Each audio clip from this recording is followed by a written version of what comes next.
அடுத்தது உயிரீற்று புணர்ச்சி. புணர்ச்சியில முதல் வகை உயிரீற்று புணர்ச்சி. உயிரீற்று புணர்ச்சி. சோ உயிரீற்று புணர்ச்சி அப்படின்னா என்ன? உயிரீற்று புணர்ச்சி. உயிரீருனா என்ன? உயிரீரு. உயிரீரு அப்படின்னா என்ன? உயிரீரு. நிலைமொழியோட இறுதி உயிர்மை எழுத்தா இருந்தா அதை உயிரீரு அப்படின்னு சொல்லுவோம். நிலைமொழியோட இறுதி உயிர்மை எழுத்தா இருந்தா அது உயிரீரு. ஸோ அப்படி நிலைமொழியோட இறுதி உயிர்மையா இருந்து புணரக்கூடிய சொற்கள் எல்லாம் உயிரீற்று புணர்ச்சின்னு சொல்லுவோம். ஸோ இதை அடிப்படையா தெரிஞ்சுக்கோங்க. அதுல முதல் புணர்ச்சி என்ன அப்படின்னா உடன்படு மெய் புணர்ச்சி. உயிரீற்று புணர்ச்சிக்கு கீழே முதல் புணர்ச்சி என்ன அப்படின்னா உடன்படு மெய் புணர்ச்சி. அந்த உடன்படு மெய் புணர்ச்சி அப்படிங்கிறது என்ன? உடன்படு மெய் புணர்ச்சி அப்படின்னா என்ன?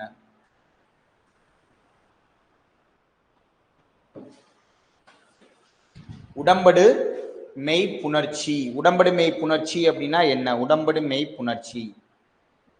சோ நிலைமொழியினுடைய இறுதியும் உயிராக இருந்து வருமொழியினுடைய முதலும் உயிராக இருந்தால், நிலைமொழி இறுதியும் உயிராக இருந்து வருமொழி முதலும் உயிராக இருந்தால் அந்த ரெண்டு சொற்கள் இயல்பா அப்படியே சேருமா அப்படின்னா இயல்பாக சேராது. அந்த ரெண்டு சொற்களை சேர வைப்பதற்காக இடையில் ஓர் மெய்யெழுத்து தோன்றும். இடையில் ஒரு மெய்யெழுத்து தோன்றும். அப்படி மெய்யெழுத்து தோன்றி இந்த ரெண்டு சொற்களை சேர வச்சது அப்படின்னா அது என்ன புணர்ச்சி? உடன்படு மெய் புணர்ச்சி. ரெண்டு சொற்களை உடன்பட வைப்பதற்காக இடையில் ஓர் சந்தி எழுத்து உருவாகிறது.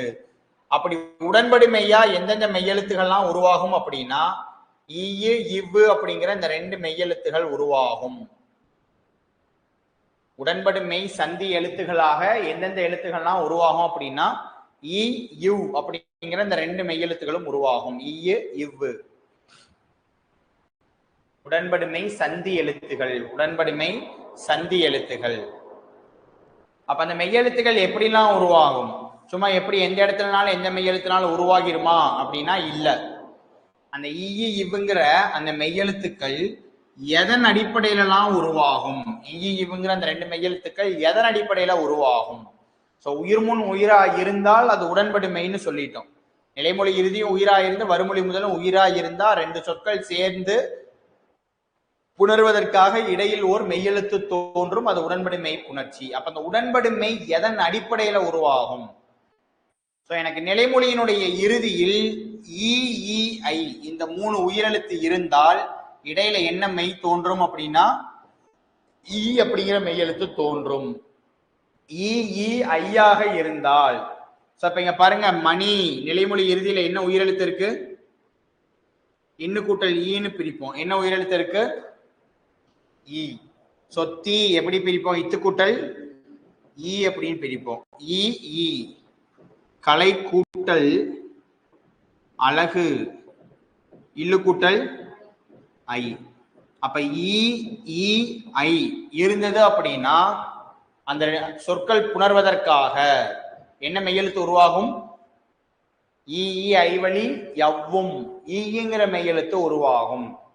அப்ப மணி கூட்டல் ஈ இருக்கிறதுனால ஈங்கிற மெய்யெழுத்து உருவாகி அழகு அப்படிங்கிற சொல்லோட சேர்ந்து புணரும். ஈ கூட்டலா யா சேர்ந்து எப்படி உருவாகும்? மணி மணி அழகு மணி அழகு மணி அழகு அப்படின்னு புணரும். மணி அழகு. அடுத்து தீ கூட்டல் அணைப்பான். தீ கூட்டல் ஈ கூட்டல் தீ கூட்டல் ஈ கூட்டல் அணைப்பான். ஈ கூட்டல் ஆ எப்படி சேரும்? யா. அப்ப தீ அணைப்பான். அப்ப நிலைமொழி இறுதியில ஈ ஈ ஐ இந்த மூணு உயிரெழுத்து இருந்தால் ஈ அப்படிங்கிற மெய்யெழுத்து தோன்றி அந்த உயிர்முன் உயிரா இருக்கக்கூடிய சொற்களை புணர வைக்கும். ஈ ஈ ஐவழி எவ்வும். எழுதிட்டீங்களா? ஏனை உயிர் வழி வவ்வும் எழுதிட்டீங்களா? ஈ ஈ ஐவழி எவ்வும் ஏனை உயிர் வழி வவ்வும். சோ ஈ ஈ ஐ அல்லாத உயிரெழுத்துகள் இருந்தால் ஈ ஈ ஐ அல்லாத உயிரெழுத்துகள் இருந்தால் இவ்வுங்கிற மெய்யெழுத்து தோன்றி ஈ ஈ ஐ அல்லாத உயிரெழுத்துகள் இருந்தால் இவ்வெனும் மெய்யெழுத்து தோன்றி அந்த ரெண்டு சொற்களை புணர வைக்கும். இவ்வெனும் மெய்யெழுத்து தோன்றி அந்த இரு சொற்களையும் புணர வைக்கும். இவ்வெனும் மெய்யெழுத்து தோன்றி அந்த இரு சொற்களையும் புணர வைக்கும். அப்ப இங்க என்னெல்லாம் உயிரெழுத்து இருக்குது? பல. என்ன உயிரெழுத்து இருக்குது? இல்லு கூட்டல் ஆ, இப்பு கூட்டல் ஊ, பூ, குரு, இரு கூட்டல் ஊ. அப்ப ஈ ஐ இல்லாத பிற உயிரெழுத்துகள் இருந்தால், ஈ ஐ அல்லாத பிற உயிரெழுத்துகள் இருந்தால் என்ன மெய்யெழுத்து தோன்றும் இடையில? இவ்வு.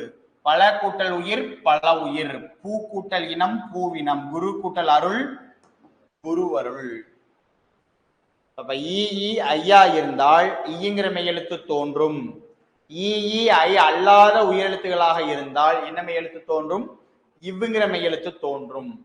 ஏ முன் இவ்விருமையும், ஏ முன் இவ்விருமையும், ஏ முன் இவ்விருமையும். அப்படின்னா என்ன? ஏ முன் இவ்விருமையும், ஏ முன் இவ்விருமையும் அப்படின்னா ஏ அப்படிங்கிற உயிர் எழுத்து இருந்தால், ஏங்கிற உயிரெழுத்து இருந்தால் அந்த இரு சொற்களும் புணர்வதற்கு, ஏங்கிற உயிரெழுத்து இருந்தால் அந்த இரு சொற்களும் புணர்வதற்கு இடையில் பொருள் தரக்கூடியதன் அடிப்படையில் சில இடங்களில் ஈங்கிற மெய்யெழுத்து தோன்றும், சில இடங்களில் இவ்வுங்கிற மெய்யெழுத்து தோன்றலாம். சில பொருள் தரக்கூடிய இடங்கள்ல ரெண்டுமே தோன்றலாம். அப்ப ஏங்கிற உயிரெழுத்துக்கு ஈங்கிற மெய்யெழுத்தும் தோன்றும், இவ்வுங்கிற மெய்யெழுத்தும் தோன்றும். சில சொற்கள்ல இரண்டு மெய்யெழுத்துமே உருவாகி புணரும். இவ்வுங்கிற ரெண்டு மெய்யெழுத்துமே தோன்றி புணரும். அப்ப சே கூட்டல் அடி, சேயடின்னு வரும், சேவடின்னு வரும். ரெண்டுமே பொருள் தரும். குழந்தையினுடைய பாதம், இறைவனினுடைய பாதம். தே கூட்டல் ஆரம், தேவாரம்ங்கிற பொருள். அப்ப இந்த இடத்துல இவ்வு மட்டும்தான் தோன்றும். கோ கூட்டல் இல், இது இந்த இடத்துல வரக்கூடாது, இந்த இடத்துல வரணும். கோ கூட்டல் இல். விதிப்படி எனக்கு என்ன மெய்யெழுத்து தோன்றும்? விதிப்படி என்ன மெய்யெழுத்து தோன்றும்? இங்க இக்கு கூட்டல் ஓ இருக்கு, ஈ ஐ வழி அவ்வும். அப்ப ஈ ஐ இல்ல, அது இல்லாத எழுத்து. அப்ப என்ன தோன்றும்? இவ்வு. அப்ப கோவில் சரியா கோயில் சரியா அப்படின்னா கோவில் அப்படிங்கறதா இலக்கணப்படி சரியானது. இலக்கண முறைப்படி சரியானது எது அப்படின்னா கோவில் அப்படிங்கிற சொல் தான் சரியானது. கோவில்ங்கிற சொல்லுதான் இலக்கணப்படி சரியானது. கோயில் என்பது, கோயில் என்பது இலக்கண போலி. கோயில் என்பது இலக்கண போலி. கோயில் என்பது இலக்கண போலி. இலக்கண போலின்னு பின்னாடி படிப்போம். இலக்கண முறைப்படி இல்லைனாலும் முன்னோர்கள் பயன்படுத்தினதுக்காக சில சொற்கள் நம்ம அப்படியே பயன்படுத்தக்கூடியது இலக்கண போலி அல்லது முன்பின் தொக்க போலி அப்படின்னு அதை சொல்லுவோம். நோட் பண்ணிட்டீங்களா? அப்ப உயிர் முன் உயிராக இருந்தால் அந்த ரெண்டு சொற்கள் சேருவதற்கு, உயிர் முன் உயிராக இருந்தால் அந்த இரு சொற்கள் சேருவதற்கு இடையில் மெய்யெழுத்து தோன்றும். அது ஈ ஐயாக இருந்தால் ஈங்கிற மெய்யெழுத்து, அது அல்லாத உயிரெழுத்துகளாக இருந்தால் இவ்வுங்கிற மெய்யெழுத்து. ஏங்கிற உயிர் இருந்தால் ஈ இவ்வு ரெண்டுமே தோன்றும். அடுத்தது குற்றியலுகர புணர்ச்சி.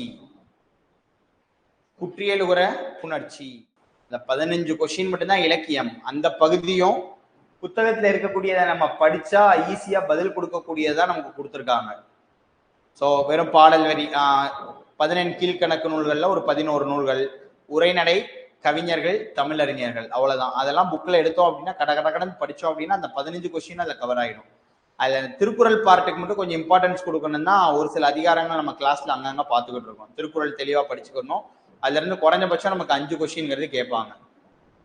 ஸோ இலக்கணம் அப்படிங்கிறது அதுக்காக தான் இலக்கணம் பார்க்கும் போதே ஸோ அங்கங்க உங்களுக்கு ப்ராக்டிஸ் கொஸ்டின்ஸு, ஸோ அது இல்லாம ஒரு சில மயமொழி சொற்கள், வலு சொற்கள், இந்த மாதிரி இடையில ஒரு 5 நிமிஷம் 10 நிமிஷம் டிஸ்கஷனுக்காக சில கொஸ்டின் வச்சிருக்கு. குற்றியலுகர புணர்ச்சி. குற்றியலுகரம்னா என்ன? குற்றியலுகரம். குற்றியலுகரம் அப்படின்னா என்ன? குற்றியலுகரம் குறுகிய ஓசையுடையதா? என்ன குறுகிய ஓசையுடையது? சோ வல்லின உரமான குசுடுதுபுரு சொல்லோட இறுதியில வந்தா அது குற்றியல் உகரம்.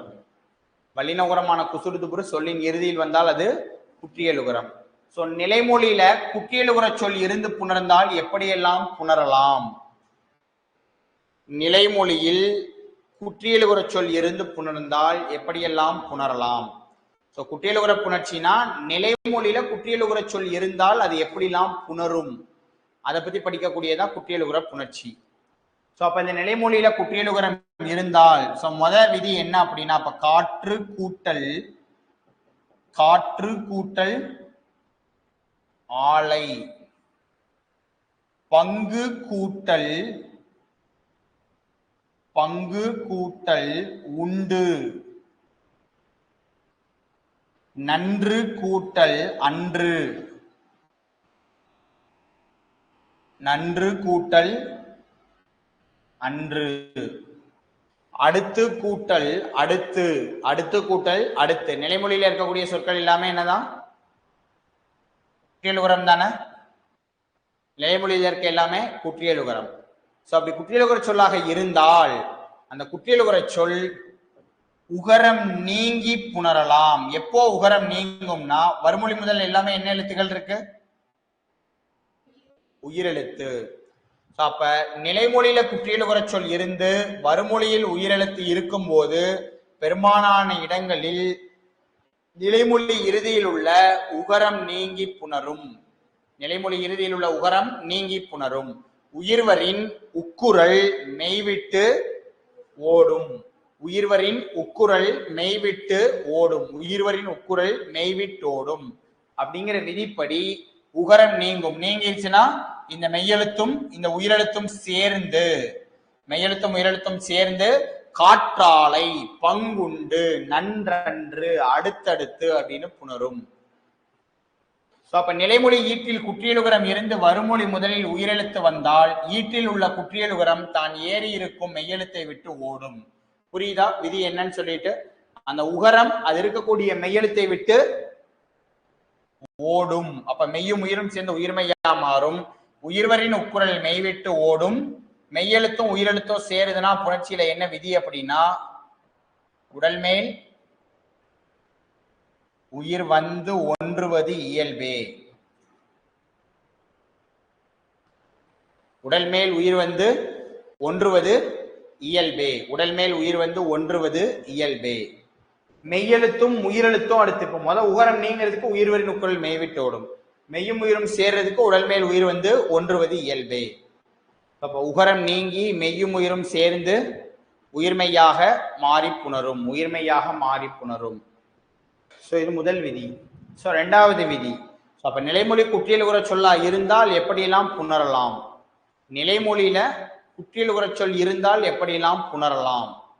அடுத்து ரெண்டாவது விதி. சோ நிலைமொழியில் இருக்கக்கூடிய சொல் நெடில் தொடர் குற்றியலுகரமாகவோ உயிர் தொடர் குற்றியலுகரமாகவோ இருந்து, நிலைமொழியில் இருக்கக்கூடிய சொல்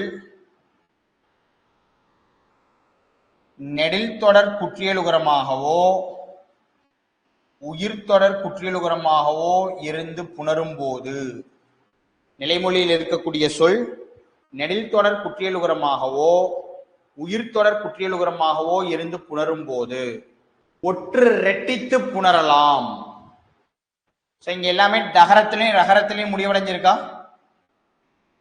டா ரா வரிசையில இருக்குதா? சோ நிலைமொழியில் இருக்கக்கூடிய குற்றியலுகர சொல் டகரம் ரகரமாக இருந்து நெடில் தொடர் உயிர் தொடராக இருந்தால் அந்த இறுதியில் இருக்கக்கூடிய ஒற்றெழுத்து ரெட்டித்து புணரும். சில நெடில் உயிர் தொடர் குற்றியலுகரம் இரண்டும் வறுமொழியோடு சேரும் போது உகரம் ஏறியுள்ள ஒற்று இரட்டும். அப்ப உகரம் ஏறியுள்ள ஒற்று இங்க என்ன ஒற்று இருக்கு? இரு. இங்க இட்டு, இரு இட்டு, அதெல்லாம் ரெட்டிச்சிருக்கா? கிணற்று, ஆட்டு, வயிற்று, கயிற்று ரெட்டிச்சிருக்கா? விதி புரியுதா? நிலைமொழியில் இருக்கக்கூடிய சொல் நெடில் உயிர் தொடர் குற்றியலுகரமா இருக்கணும், டகரத்துல ரகரத்துல முடியக்கூடியதா இருக்கணும். அப்படி இருந்தால் அந்த சொல் ஒற்று ரெட்டித்து புணரும். அப்ப கிணறு என்பது உயிர் தொடர் குற்றியலுகரம், ஆடு என்பது நெடில் தொடர், வயிறு கயிறு என்பது உயிர் தொடர். அப்ப நிலைமொழி சொல் நெடில் தொடர் உயிர்த்தொடர் குற்றியலுகரமாக இருக்கும் போது, நிலைமொழி சொல் நெடில் தொடர் உயிர்த்தொடர் குற்றியலுகரமாக இருக்கும் போது ஒற்று இரட்டித்து புணரும். அப்ப என்ன விதி பார்த்தோம்? நிலைமொழியில இருக்கக்கூடிய குற்றியலுகர சொல்ல உகரம் நீங்கி புணரும். நிலைமொழியில குற்றியலுகர சொல் இருந்தால் உகரம் நீங்கி புணரும். நிலைமொழியில் இருக்கக்கூடிய சொல் உகரம் நீங்கி புணரலாம். அதே நெடில் உயிர்த்தொடர் குற்றியலுகரமாக இருந்தால் ஒற்று இரட்டித்து புணரும். நெடில் உயிர்த்தொடராக இருந்தால் ஒற்று இரட்டித்து புணரும். எஸ், உயிர்த்தொடர் எப்படி வரும்? உயிர்மை எழுத்துக்கு பின்னால் இந்த வரையறை நீங்க நோட் பண்ணிருக்கதை எடுத்து திருப்பி சொல்லுங்க. தனி குறில் மற்றும் தனி நெடில் அல்லாத உயிர் மெய்யெழுத்தை அடுத்து வல்லின உகரம் வருவது. தனி நெடில் மற்றும் தனிக்குறில் அல்லாத வல்லின உயிர்மை எழுத்தை அடுத்து உயிர்மை எழுத்தை தொடர்ந்து வல்லின உகரம் வருவது. அப்ப கிணறு அப்படின்னு சொன்னோம்னா கிணறு, இது தனி குறிலும் இல்ல தனி நெடிலும் இல்ல, ரெண்டு எழுத்து இருக்குது. அதை தொடர்ந்து வல்லின உகரமான ரூ வந்திருக்கு. உயிர்மை எழுத்தை அடுத்து சுடுதுபுரு வரணும். அந்த உயிர்மை எழுத்து என்னவா இருக்கக்கூடாதுன்னா தனி குறிலா இருக்கக்கூடாது, தனி நெடிலா இருக்கக்கூடாது. அப்படி இருந்தா அது உயிர் தொடர். அப்ப குற்றியலுகர சொல்லா இருந்தா உகரம் நீங்கி புணரலாம், ஒற்று ரெட்டித்து புணரலாம். மூணாவது விதி, சில மென்தொடர் குற்றியலுகரம் வன்தொடர் குற்றியலுகரமாக மாறி வருமொழியோடு புணரும். அப்படின்னா என்ன? இப்ப சிலம்பு கூட்டல் அதிகாரம், இரும்பு கூட்டல் பாதை, மருந்து கூட்டல் பை. இங்க இருக்கக்கூடிய இந்த சொற்கள் எல்லாமே மென்தொடர், மெல்லின மெய்யெழுத்து அடுத்து வல்லின உகரங்கள் இருக்குது. மென்தொடர் தானே? மெல்லின மெய்யெழுத்தை அடுத்து வல்லின உகரங்கள் உள்ளது. மெல்லின மெய்யெழுத்தை அடுத்து வல்லின உகரங்கள் உள்ளது. அப்ப இந்த மென்தொடர் குற்றியலுகர சொல்லலாம் எப்படி மாறி புணருது? வன்தொடராக இம்மு இப்பா மாறும், இம்மு இப்பா மாறும், இந்து இத்தாக மாறும். மெல்லினமை எல்லாமே என்னவா மாறுது? மெல்லினமை எழுத்துகள் எல்லாமே வல்லினமை எழுத்தாக மாறி புணர்கிறது. அப்ப மென்தொடர் குற்றியலுகர சொல் எல்லாமே வன்தொடர் குற்றியலுகரமாக மாறி புணரும். இது விதி 3. அப்ப நிலைமொழியில குற்றியலுகர சொல் இருந்தால் எப்படிலாம் புணருது? உகரம் நீங்கி புணருது, ஒற்று ரெட்டித்து புணருது, ஒற்று ரெட்டித்து புணருது. அடுத்தது மென்தொடர் வன்தொடராக மாறி புணர்கிறது, மென்தொடர் வன்தொடராக மாறி புணர்கிறது. அடுத்தது நிலைமொழி சொல் குற்றியலுகரமாக இருந்து வருமொழி முதலில் யகரம் வந்தால் நாடு கூட்டல் யாது, கரும்பு கூட்டல் யானை,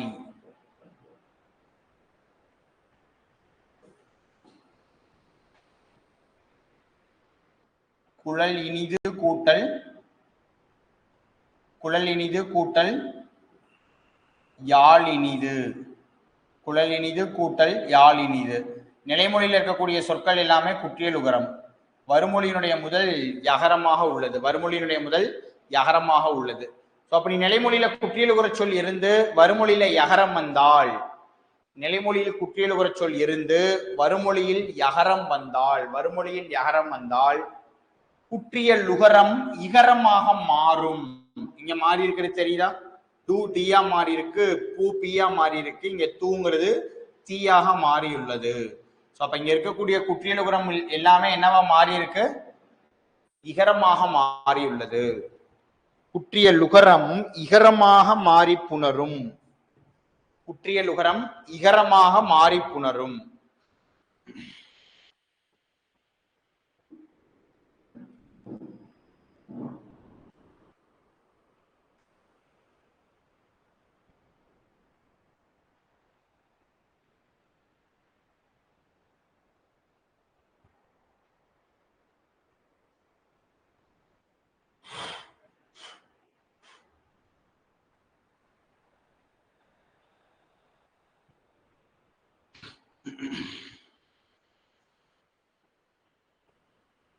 நோட் பண்ணிட்டீங்களா?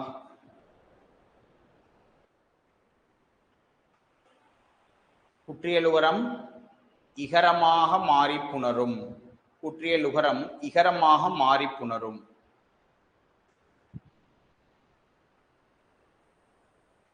அப்ப நிலைமொழியில குற்றியலுகர சொல் இருந்தால் ஃபர்ஸ்ட் விதி உகரம் நீங்கி புணரலாம், ஒற்று ரெட்டித்து புணரலாம், உகரம் இகரமாக மாறி புணரலாம், உகரம்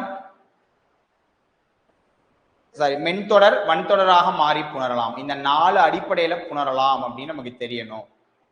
இதுல ஒற்று ரெட்டிக்கணும்னா நெடில் தொடர் குற்றியலுகரமும் உயிர் தொடர் குற்றியலுகரமும் இருக்கணும். மென்தொடர் இருந்தாதான் வன்தொடரா மாறும். வருமொழி முதல்ல யகரம் இருந்தாதான் உகரம் இகரமா மாறும். அப்ப இதெல்லாம் அடிப்படையில புணரலாம். அடுத்தது நிலைமொழி சொல் முற்றியலுகரமாக இருந்தால், நிலைமொழி சொல் முற்றியலுகரமாக இருந்தால், நிலைமொழியில் இருக்கக்கூடிய சொல் முற்றியலுகரமாக இருந்தால், நிலைமொழி சொல் முற்றியலுகரமாக இருந்தால், நிலைமொழி சொல் முற்றியலுகரமாக இருந்தால்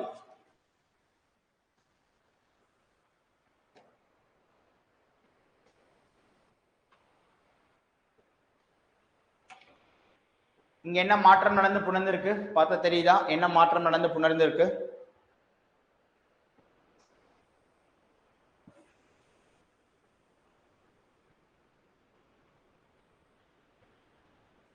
என்ன மாற்றம் நடந்து புணர்ந்திருக்கு?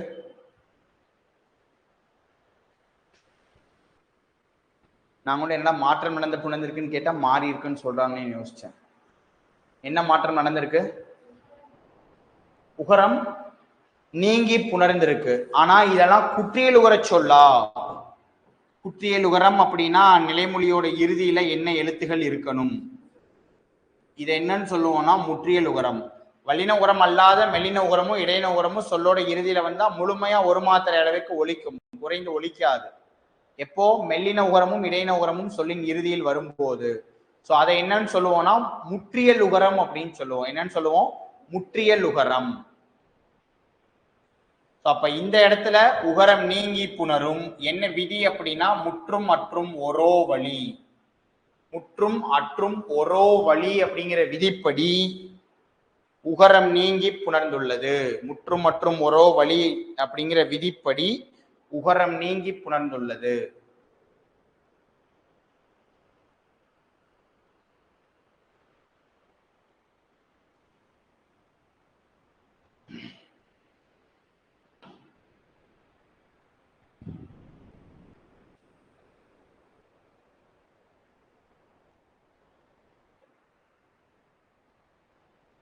நோட் பண்ணிட்டீங்களா?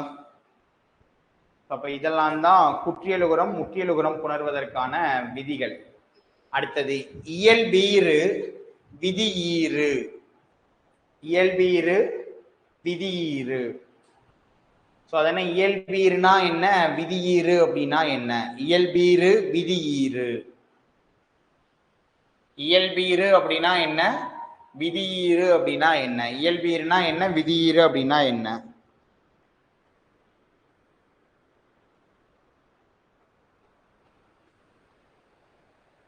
பள்ளி கூட்டல் தோழன். நிலைமொழி இறுதியில் என்ன எழுத்து இருக்கு? பள்ளி கூட்டல் தோழன். நிலைமொழி இறுதியில் என்ன எழுத்து இருக்கு?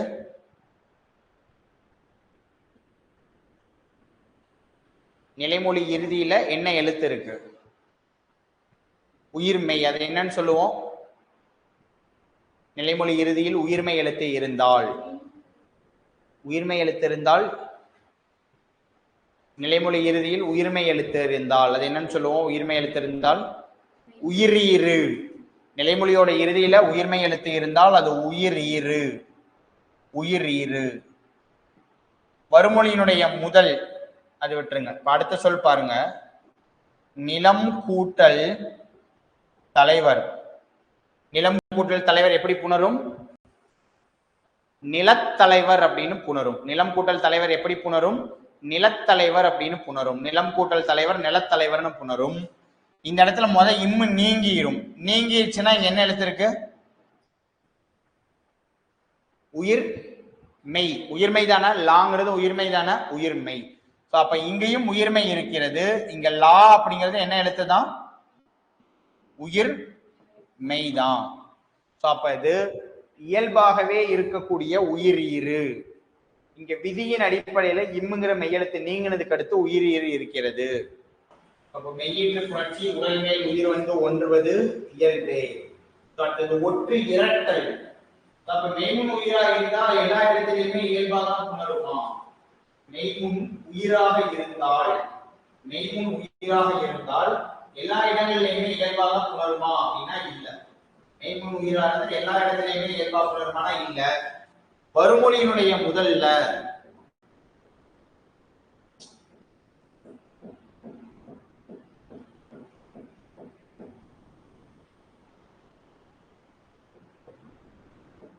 தம் கூட்டல் இல், பொய் கூட்டல் இல்லை, பின் கூட்டல் இல், மண் கூட்டல் ஆசை. நிலைமொழியில் இருக்கக்கூடிய சொற்கள் எல்லாமே தனிப்பொருள் ஒற்றாக இருந்து,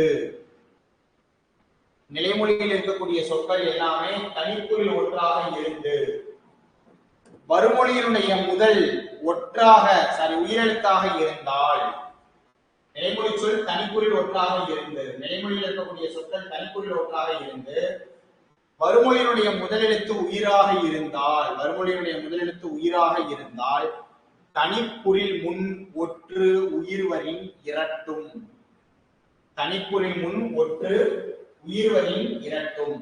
நிலைமொழி தனிப்புரில் ஒற்றாக வறுமொழி முதல்ல உயிர் வந்தால் அப்ப அந்த இடத்துல ஒற்றுங்கிறது இரட்டிக்கும்.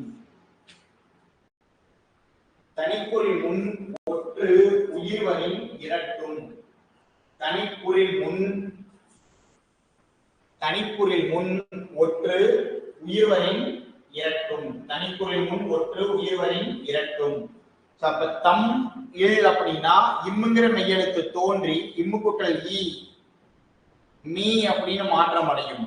ஈ கூட்டல் ஈன்னு மாற்றம் அடையும். இன் கூட்டல் ஈ நீ, இன்னு கூட்டல் ஆ நா. அப்ப இங்க எல்லாமே ஒற்று ரெட்டிச்சிருக்க தெரியுதா?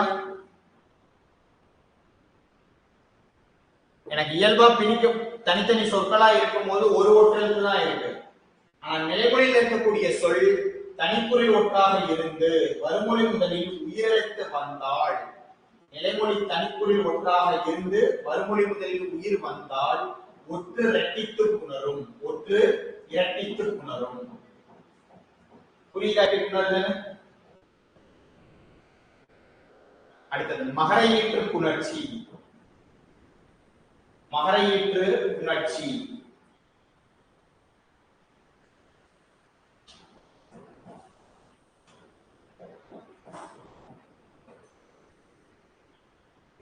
நிலைமொழியோட இறுதியில மகரனை இம்முங்கிறது இருந்தால் எப்படி நாம் புணரலாம்? நிலைமொழி இறுதியில் மகரனை இம்மு இருந்தால் அந்த சொற்கள் எப்படியெல்லாம் புணரும்? நிலைமொழி இறுதியில் மகரனை இம்மு இருந்தால் அந்த சொற்கள் எப்படியெல்லாம் புணரும்?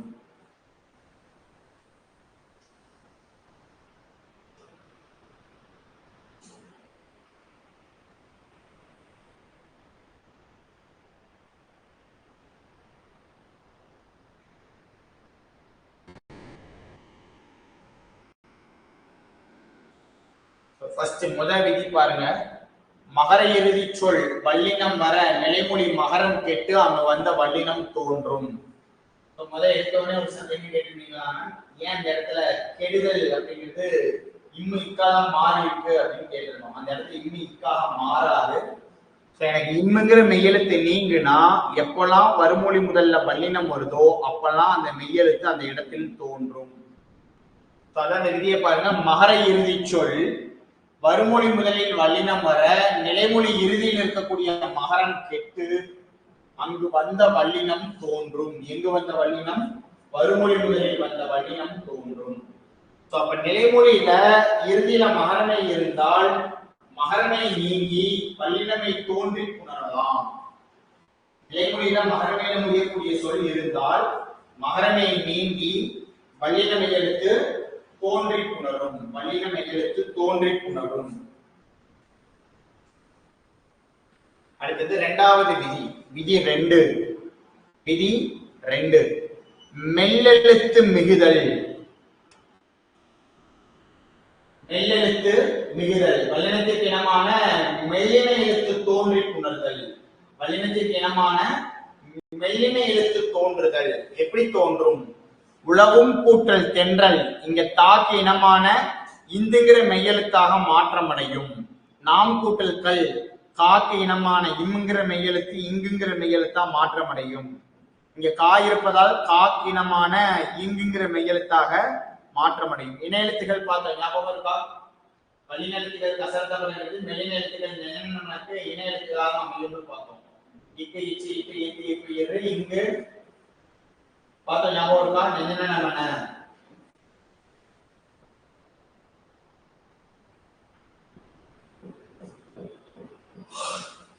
அப்போ நிலைமொழியில மகரமையில முடியக்கூடிய சொல் இருந்து வறுமொழியினுடைய முதல் வல்லினமாக இருக்கும் போது ஒரு இடத்துல மெய் நீங்கி வல்லினமை தோன்றி புணரும்.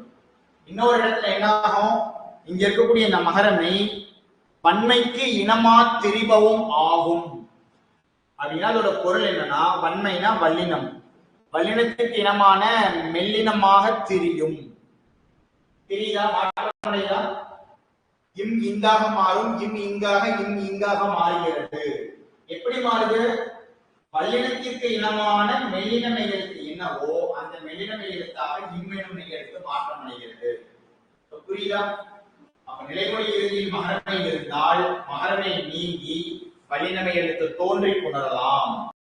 மகரமை நீங்கி வல்லின மெய்யெழுத்து தோன்றி புணரலாம். இந்த மெய்யெழுத்து வல்லினத்திற்கினமான மெல்லினமாக மாறி புணரலாம். நிலைமொழி இறுதியுள்ள இம்முங்கிற மெய்யெழுத்து வறுமொழி முதலில் உள்ள வல்லினத்திற்கினமான மெல்லினமாக மாறி புணரலாம். அடுத்தது மூன்றாவது விதி. இப்ப வறுமொழியினுடைய முதல்ல உயிரெழுத்தை முதலாக உடைய சொல் வந்தால் நிலைமொழி இறுதி மகரம் கெட்டு இடையில் உடம்படுமை தோன்றும். உயிரெழுத்தை முதலாக உடைய சொல் வந்தால் நிலைமொழி இறுதி மகரம் கெட்டு இடையில் உடம்படுமை தோன்றும். இப்ப குடும்பம் கூட்டல் உறவு அப்படின்னு இருக்கு. சோ இங்க மகரமை நீங்கிச்சு அப்படின்னா அப்படியே குடும்ப உறவு அப்படின்னு எழுதவுமான இல்ல. முதல்ல ஒரு உடம்படுமைக்கு ஒரு விதி பார்த்தோமா? ஈ அரைவழி அவ்வும் ஏனை உயிர் முன் பவ்வும் ஏமுன் இவ்பெருமையும் உயிர்வரின் உடன்படு மெய் ஒன்றாகும் அப்படிங்கிற விதி. அந்த விதியின் அடிப்படையில இங்க மகரமை நீங்கிருச்சு அப்படின்னா குடும்ப கூட்டல் உறவு அப்படியே சேராது. ஏன்னா இதுவும் உயிர். ஆமா தானே? உயிர் முன் உயிர். அப்ப இடையில என்ன தோன்றணும்? கண்டிப்பா இடையில என்ன தோன்றணும்? உடன்படுமை தோன்றணும். அப்ப ஈ ஐவலியாவும் ஏனை உயிர் முன் வவ்வும். அப்ப இவு கூட்டல் ஊ குடும்ப உறவு வீர ஒளி இந்த ரெண்டு சொற்களும் அப்படிதான் சொல்லணும். அப்ப நிலைமொழி இறுதியில் மகரமை இருந்தால் மகரமை நீங்கி வல்லினமை எழுத்து தோன்றி புணரலாம். நிலைமொழி இறுதியில் மகரமை இருந்தால் மகரம் வறுமொழியில் உள்ள வல்லினத்திற்கினமான மெல்லினமாக திரிந்து புணரலாம். நிலைமொழி இறுதியில் மகரம் இருந்து வறுமொழி முதலில் உயிரெழுத்து வந்தால் நிலைமொழி இறுதியில் உள்ள மகரம் நீங்கி உடன்படுமை தோன்றி புணரலாம். இது மூணாவது விதி வர. அப்போ மகரமை இருந்தால் எப்படிலாம் நமக்கு புணரலாம் இது தெரிஞ்சிருந்தா எளிமையா சேர்த்து சொற்களை கொடுத்திருந்தாங்க எப்படின்னா புணரும் கண்டுபிடிச்சிடலாம். ஆமாதானே? அதுக்காக தான் புணர்ச்சி விதி படிக்கிறேன். அடுத்து மகரமையில் முடியும் சொல்லை அடுத்து யகரம் வகரத்தில் வரக்கூடிய சொற்கள் வந்தால் மகரமையில் முடியும் சொற்களை அடுத்து யகரம் வகரத்தில் தொடங்கக்கூடிய சொற்கள் வந்தால் மகரமை நீங்கி இயல்பாக புணரும். மரம் கூட்டல் யானை மறையானை, மரம் கூட்டல் வேர் மரதே. பண்ணிட்டீங்களா? அப்ப நிலைமொழி இறுதியில மகரமை இருந்தா இந்த 4 அடிப்படையில புணரலாம் அப்படிங்கிறது நமக்கு தெரியணும். பண்ணிட்டீங்களா? ஓகே. சோ இந்த சொற்கள் எல்லாம் பிரிச்சு எழுதுங்க. 10 சொற்களையும் பிரிச்சு எழுதுங்க. முதல் சொல் எப்படி பிரிக்கிறீங்க? ஈயின் அடிப்படையில் புணரும். வேதி கூட்டல் உரங்கள் ஈ ஐவழியாகும். வருந்தாமரை வரும் கூட்டல் தாமரை, வரும் கூட்டல் தாமரை. மகரேபி பயிற்சியின் அடிப்படையில் தாய் இருக்கிறதுனால இந்தா மாற்ற முடியும். சூப்பர். வண்ணப்படங்கள் வண்ணம் கூட்டல் படங்கள் இங்கு நீங்கி நம்ம பாய் இருக்கிறதுனால இங்கு தோன்றி புணரும்.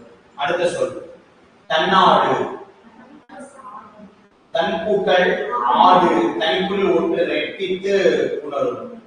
திரிந்தற்று அற்று எப்படி புணரும்? உகரம் நீங்கி புணரும். சூப்பர். ஞானச்சுடர் ஞானம் கூட்டல் சுடர் அது எப்படி புணரும்? இம்மு நீங்கி சுடர் சாய் இருக்கிறதுனால இச்சிங்கிற மெய்யெழுத்து தோன்றி புணரும். கல்லலை கல்கூட்டல் அலை கல்கூட்டல் அலை எப்படி புணரும்?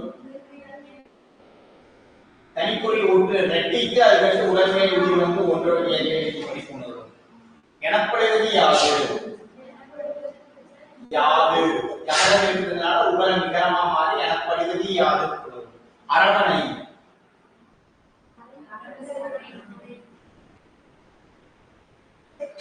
அரவு கூட்டல் அணை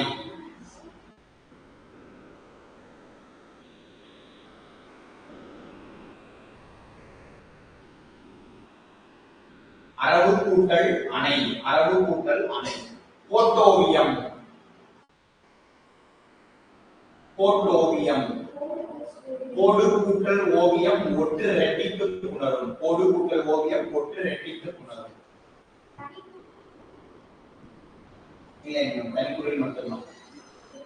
நெடில் உயிர்த்தொடர் குற்றியல் தாரா ஒட்டு இரண்டும். அப்போ கோடி என்பது நெடித்தொடர் குற்றியல். அப்ப தூள முடிஞ்சது தரக்கம் முடிஞ்சது. அப்போ ஒட்டு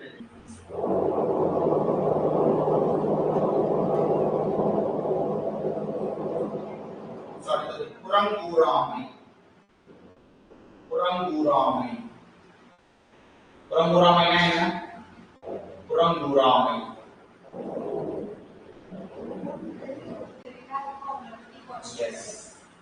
புறம் கூறக்கூடாது அப்படின்னா பிறரை பற்றி அவங்க இல்லாதப்ப அவங்கள பத்தி பேசக்கூடியது. புறம் பேசுதல் அப்படின்னு சொல்லுவாங்க. இன்னும் பேச்சு வழக்குல சொன்னாங்க அப்படின்னா புறம் பேசுதல். சொன்னோட்டவங்களை பத்தி குரலை பேசுதல் கோல் பேசுதல் அப்படின்னு சொல்லுவாங்க. குரலை அப்படின்னு சொல்லுவாங்க. குரலை அப்படின்னாலும் புறங்கூறுதல் தான். குரலை குரலை அப்படின்னா மற்றவங்களை பத்தி கோல் பேசக்கூடியது. பேச்சு வழக்குல எப்படி சொல்லுவாங்க?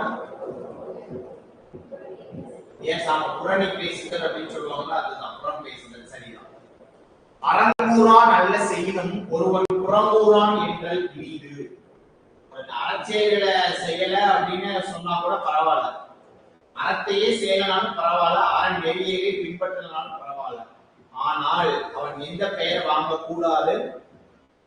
புறம் கூறான் என்றல் இனிது. அறங்கூறான் அல்ல செய்யணும்.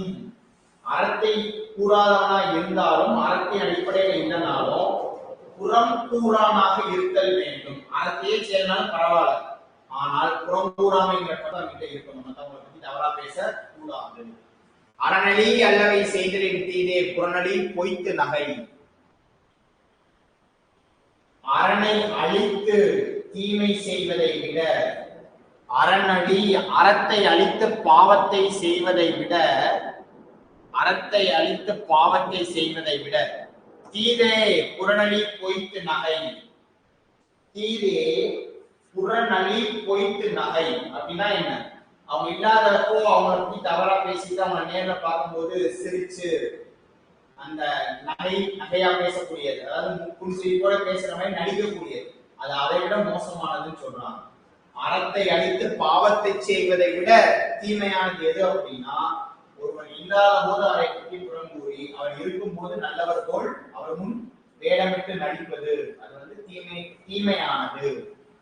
புறங்கூறி பொய்த்துயிர் வாழ்தலின் சாதல் அறங்கூறும் ஆக்கம் தரும். என்ன சொல்ல வர்றாரு வள்ளுவர்?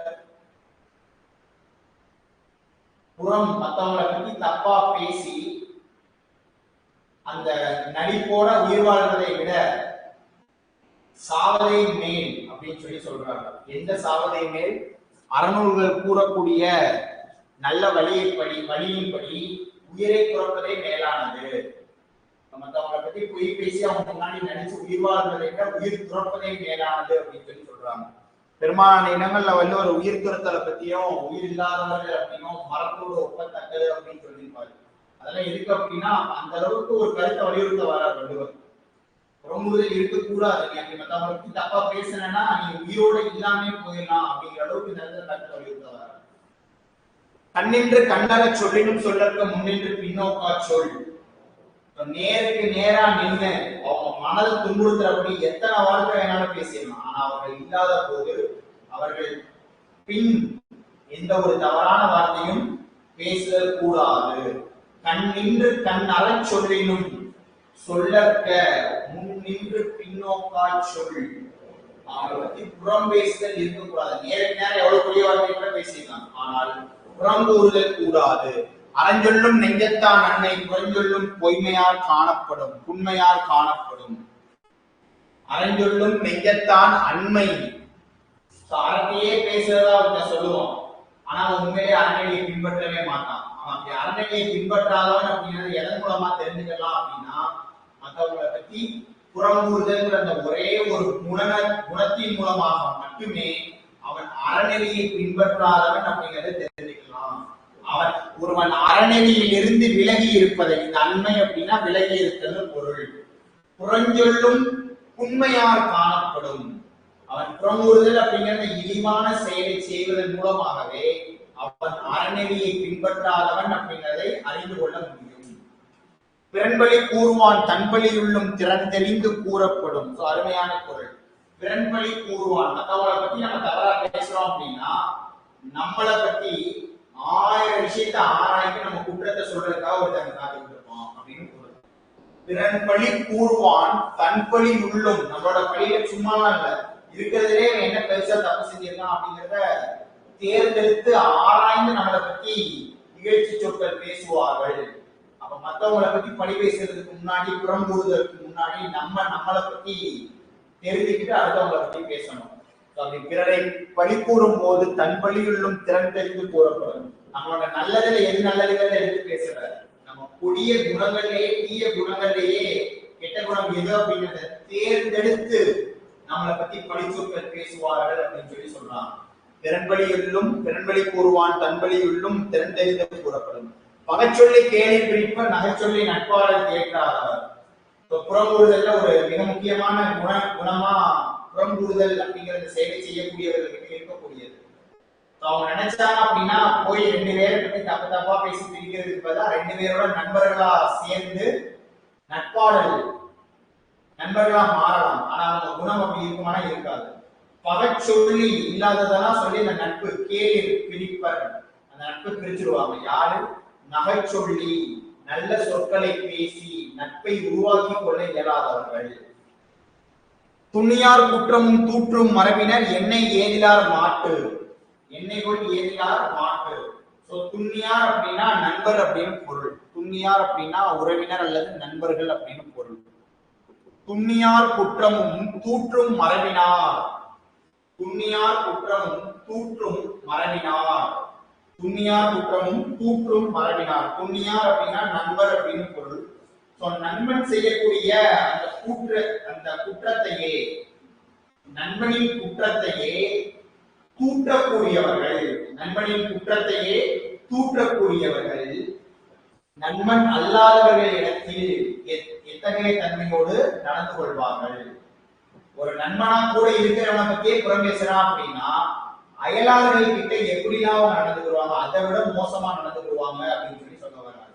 என்னை கொள் ஏதிலார் மாட்டு. அரண் நோக்கி ஆற்றும் கொள் வையம் புறநோக்கி புன்சொல் உரைப்பான் குறை. குறை அப்படின்னா பொறுமையா இருக்குது.